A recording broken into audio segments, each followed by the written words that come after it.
কবরের জীবনটা আসল জীবন। বিশ্বনবী দোয়া করতেন, আল্লাহুম্মা ইন্না নাউযু বিকা মিন আযাবিল কবর। আল্লাহ, আমি আপনার কাছে কবরের আযাব থেকে পানাহ চাই, কবরের আযাব থেকে বাঁচতে চাই।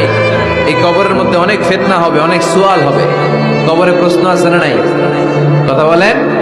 প্রথম প্রশ্ন জিজ্ঞেস করা হবে, মার রব্বুক, তোমার রব কে? বলেন, আমাদের রব কে? ওয়া মা দীনুক, তোমার ধর্ম কি? বিষ্ণুবীর চেহারা দেখিয়ে বলা হবে, তাআরিফু মান হাযা রাজুল, এই লোকটারে চিনো? আমরা কি বলবো? আমরা চিনি, উনি আমাদের প্রিয় রাসূল মুহাম্মদুর রাসূলুল্লাহ সাল্লাল্লাহু আলাইহি ওয়াসাল্লাম। এরপরে জিজ্ঞেস করা হবে, এগুলো কোত্থেকে শিখলা? আমরা বলবো, কোরআন থেকে। ফায়ুফসাহু লাহু কবরুহু ৭০ যিরাআন। সুন্দর সুন্দর উত্তর করতে পারলে আপনার কবরটারে ৭০ হাত লম্বা করে দেওয়া হবে।